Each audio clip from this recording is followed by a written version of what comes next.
you're a big supporter before he got elected. How do you rate Donald Trump's performance in the Oval Office? Good. He's doing a good job. All the stuff he said he's going to do, he's been doing. So seems like he's been saving money, creating jobs. So, but every little thing he does, you got to love the other people that protesting still. When he had that ban on people coming in, they either got that, but now he just signed that new ban now, and they're saying, even the news here in Australia is saying it's a Muslim ban. Well, it's not a Muslim ban at all. It's just certain countries. Doesn't matter if you're Muslim or not coming from that country. If you haven't got a visa or you haven't got a green card, you're not going to get into America at the moment. Simple as that. So it's not a Muslim ban, which people try and say it is. So just idiots that still carry on. Yeah, and people forget, you hear stories of people that come from Soviet bloc countries when the Cold War was on. They were saying that they had to wait months before they were well, generally you have to. Anyone does if you're going somewhere and you want to go live somewhere. You got to wait till they do, check out who you are, what your background is. You got ties, especially too where you're coming from. You're not saying everyone from those countries are terrorists, but when you're coming from a place where there is a lot of terrorist activity and a lot of people in those countries support terrorist activity, you have to do thorough checks. Simple as that. I'm sure if people from North Korea were going to go to America, they'd do the same thing. So it's not a Muslim ban. People from Indonesia, they have a huge Muslim population, can go to America. Same as Singapore. There's tons of fucking Muslim countries all around the world.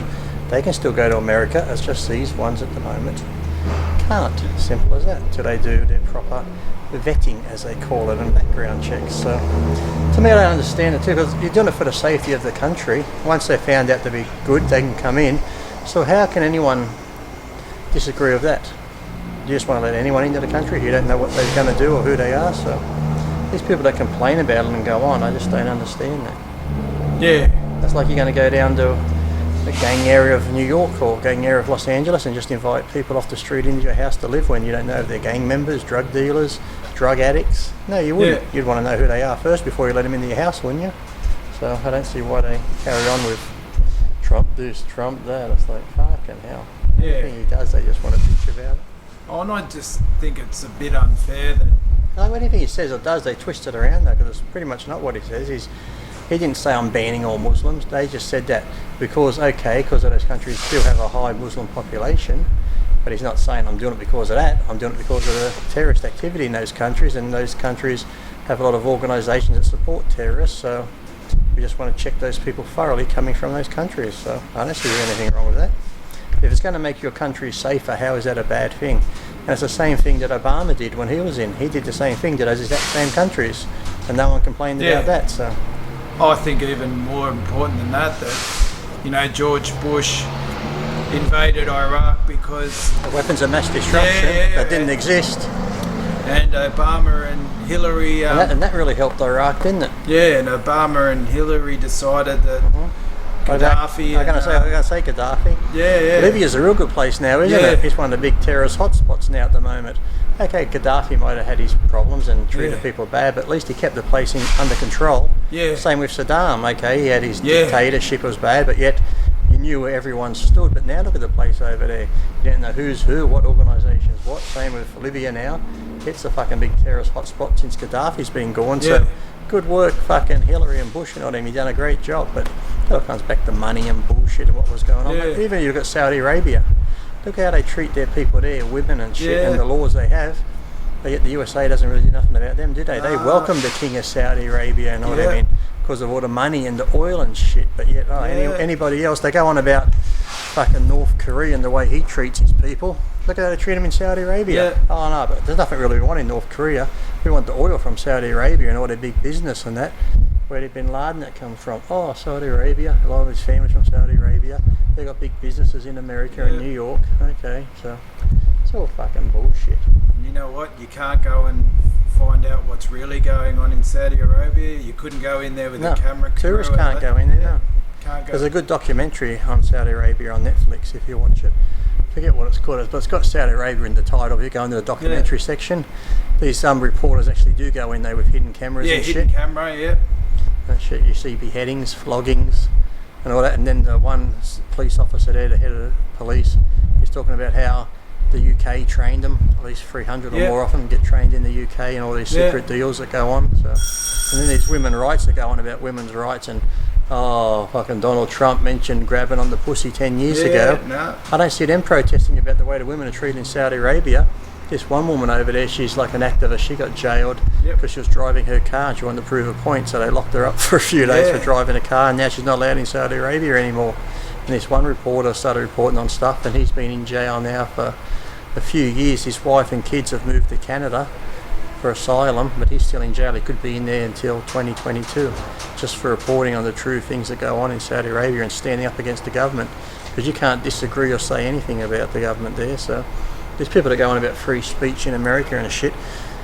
Go live in Saudi Arabia, try get in over there, try do whatever and see how you like it. So they just fucking whingers, crybabies, shit like that. So yeah, I'm glad you said that, because you know, the Obama and Hillary and George Bush, they were the worst. Jumped in bed with these people, and you know, there was a big hue and cry about apartheid with South Africa treating. Hillary's probably still got Saudi cum stains on her dress. Yeah. And they're going about, even the pussy grabbing that Trump said. What about fucking what Bill did?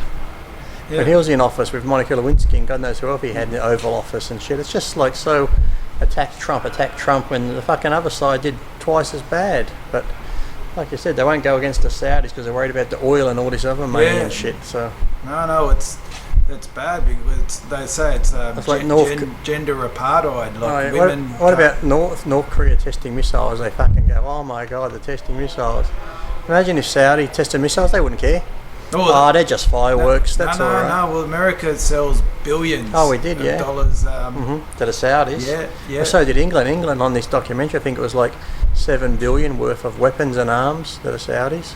And the Saudis are over in Yemen now, just blowing things up. Yeah, because they were talking about the Sunni Muslims and the Shiite Muslims and stuff like that, and how even where Gaddafi was, the Saudi and the Shiite Muslims are at each other's throat. And it showed you in part of Saudi Arabia where one of them lived, but then all the other ones, the Sunni Muslims I think it was, but they just live in poverty and trash, and the streets are like... look. Yeah. Well, there was the Arab Spring and who funded that? No, well, Yemen had a bit of a change of leadership, but the Saudis didn't like it. So wasn't Obama and them all in that spring selling the weapons? And then you got when we go back to even with Israel and this sort of stuff, the way they fight back and forth over the Gaza and what land's going to be for Palestine and this and that. It's like, and the real tragedy is like the people that live there, they're just treated like pawns in a game, and these big people. And that's sad. That's where you can see, like, okay, if you live there, you can understand.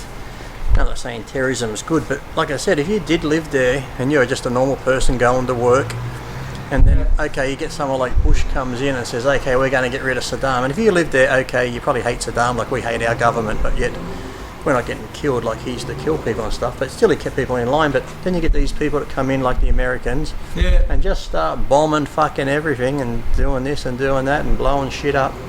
So now you got nothing. The place you live is a shithole. They get rid of Saddam, and now all of a sudden these different factions pop up of fucking terrorist groups. Now these groups are fucking going around killing your daughter or your fucking wife or your mother and shit. So now you're going to be like, you know what, the fucking Americans started all this shit, fuck them. So no wonder why Americans wonder why the fucking world hates them. They shouldn't fucking be there in the first place. Fucking get out. Oh, and when you say Americans, I don't mean like the American people. I mean the government, the people that are running it. You know, like the big government, big business, the military. I'm sure. That's the same thing. I'm sure there's a lot of people in the military, because you speak to some of them. When you talk to them alone, a lot of them say, okay, look, I'm in the military, I have to do as I'm told, but yet a lot of them don't agree with being there. They say it's my job, I have to go over, but a lot of them don't want to be there. They don't think they should be there, because imagine how many friends and colleagues they've lost over there for really nothing. Okay, when you say nothing, it sounds bad, because people have gone over there and fought for whatever, but yet it's got nowhere. It's just really been a waste. Yeah, you think they would have learnt the lesson from Iraq about... I think they would have learned the lesson from fucking Vietnam. Tossing leaders out and whatever, and looking back like it. But they're just going to keep doing it until they get a leader in that they can control. Is pretty much what they want. In all these countries, they want someone they can control. to do their bidding, to buy their shit and say, okay, now we can come and go as we please.